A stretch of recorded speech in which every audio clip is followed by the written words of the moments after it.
Hey, what's up, guys? Welcome back to Take on Tottenham. My name is Ben, and this is my take on Tottenham.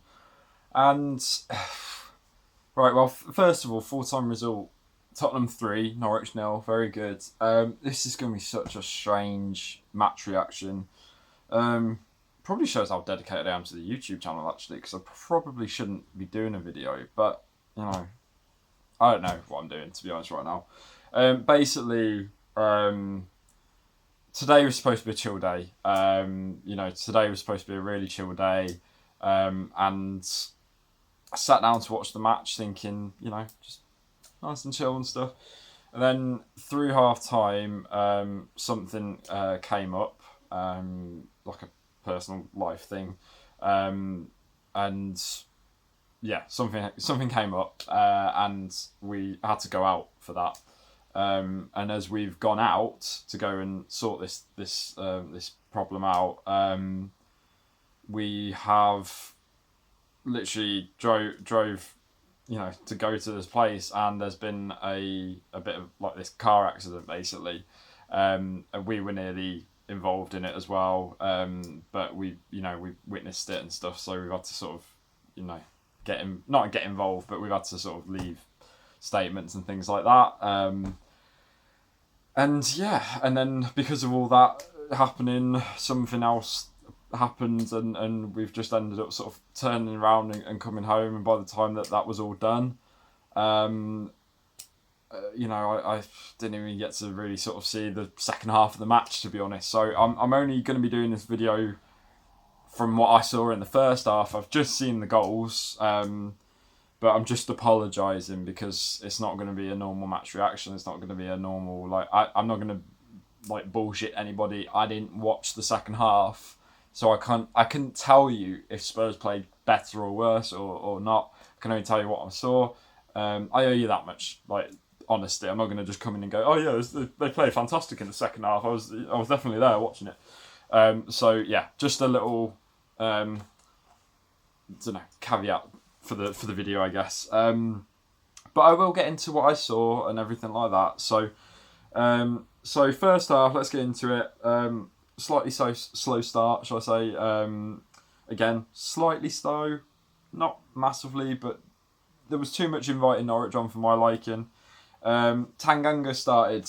I think Emerson Royale might have been injured. I didn't remember seeing that, but wasn't in the squad at all.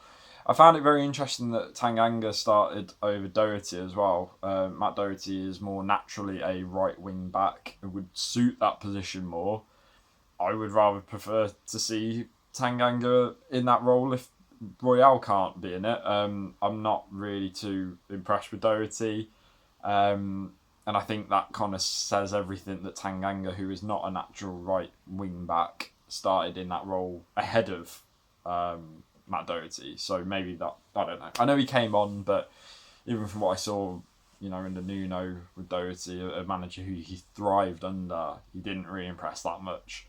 So I don't know if the writing's on the wall there, but I just found it very interesting. And then we got the goal, and it's a brilliant goal. Don't get to say it much, but fluid, fast, attacking, beautiful football. It was a pleasure to watch. It really was, and even the goal itself was brilliant. It was Lucas Moura creating it. Yeah, it was a really played a lovely 1-2 with Sonny. We'll get into Sonny in a minute. But yeah, lovely 1-2 with Sonny. And I don't know where he pulled that out from, but he just absolutely smashed it from just outside the box, top corner. Never seen a goal like that from Lucas Moura, to be honest. I've never seen him score a goal like that. Very impressed. Really good goal. And I think it was his first goal in 20 games, I think it was, or something like that, which is mad when you think about it. But yeah, really great goal from Lucas. Lloris made a mistake as well just after that, and it was like they were passing it around, and then he gave it to Pookie, I think it was, and it was just a bit messy. And do you know what? I was giving me vibe, and I'm really gutted as well because I praised Lloris in the last, and he's been great so far this season. It really has been great. And last season as well, he's been really, really good. Really, almost made his game even better than it was, so to speak. But Lloris in this game towards the start anyway, and I know they kept a clean sheet, but I don't know, that he just looked really uncertain in the goal. He was giving, there was vibes of, there was a problem, one of few, granted, under Poch's era, with Spurs playing around at the back. Even with Toby and Vertonghen, there.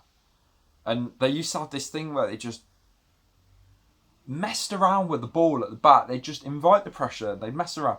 And they'd pass it along the line. They'd pass it back to Lloris and they'd pass it along the line. And slowly the opposition gets more and more closer, forcing them back. And then they panic and lost the ball. It happened so much in the last 2-3 years under Poch's reign, and it was something that always bugged me. I never knew why it happened. I never understood what they were trying to achieve. I know that Toby used to play long balls out the back and stuff, long through balls, but it never, they didn't really do that every time. Spurs were so guilty of that problem. I don't know if people noticed that. I always used to notice it, and it just gave me that feeling. I was just like, no, let's not do this again. Let's just stay away from it. But yeah, luckily there was no issues. And then Reguilon got injured. It was a real shame. Apparently he was holding his thigh in the warm-up, and he just, didn't last long in the game. Sessegnon came on. From what I saw, again, didn't watch the whole game. From what I saw, I thought he handled himself very well. I thought he was tackling quite well. He was bombing it up down that left side, doing a really good job. Game slowed a bit. There was a really bad moment for the referee, I thought, where Lucas got fouled. It came through to Kane and Sonny, and why the ref didn't play advantage. He pulled it back for a foul, and Sonny was in the box open, completely unmarked, and the ref pulled it back for a free kick. Really annoyed about that. I didn't understand that personally. Kane had a lob in the first half, and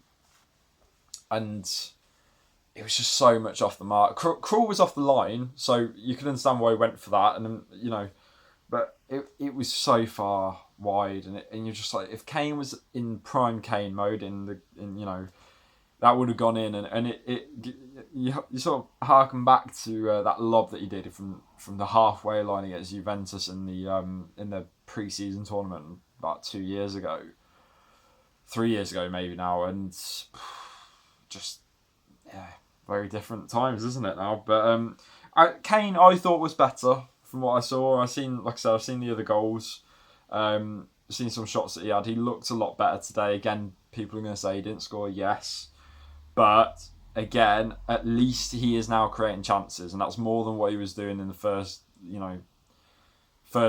bit of the season, where he wasn't even having touches, he wasn't getting involved much, he wasn't getting in the box. He's having shots on goal, he's getting in positions, he's making more runs, he's making more passes now. I know he's not scoring goals, and I know obviously striker, you've got one job, but it's better, and it's better than the last game. It's better than the last game. So that's just, I'm happy to just see improvement.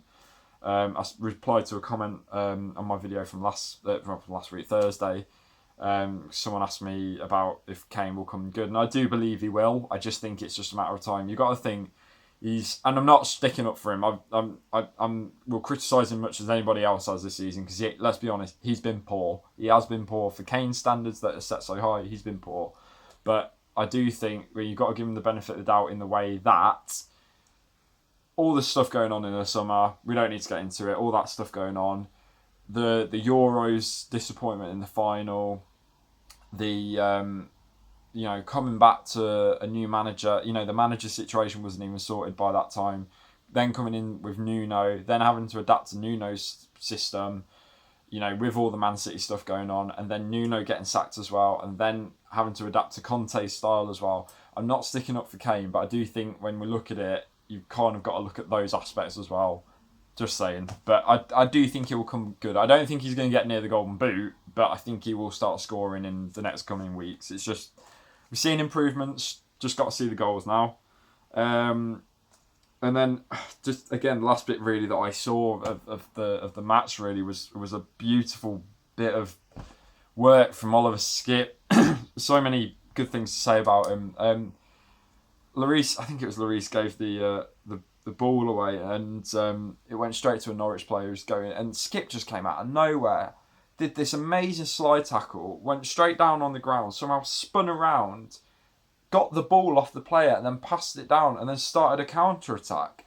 It was incredible what he did, and it was probably a really underrated moment, but I just felt it needed highlighting. It was really, really good. That's all I've got wrote down in my notepad. First half, like I said. Second half, like I said, I saw the goals. I saw a couple of chances that Kane created. Yeah, look, really, good to see Sanchez get a goal. I thought, it was a good striker's finish. Maybe Kane can take some notes. And then Sonny got a deserved goal. Because I thought Sonny was really good in the first half. I've been really impressed with him. He's in a really good little bit of form right now. And yeah, he seems to be getting the Conte way, should we say? So, really impressed with Sonny. Really impressed with Skip. Sessegnon, from what I saw, I thought he played quite well. Excuse me. Højbjerg, I thought was really good today as well. Lloris a bit uncertain. I thought Tanganga was pretty solid as well. And yeah, better from Kane as well. So, and Lucas obviously as well was very good. So, yeah, I'm going to leave it there. I've been harping on somehow for 11 minutes on a match that I only saw half of. How has that happened? I don't know. But yeah, apologies for the weirdness that this surrounds this video, guys. I really, I hope it's more chill on the next one. So, yeah, we'll see what happens. But yeah, if you like what you've seen, hit the subscribe button, notification bell, like button, all that stuff. And let me know in the comments what you thought about the match, because you'll probably be able to tell me more than what I can tell you. So yeah, I'll see you guys in the next video, and as always, come on, Spurs.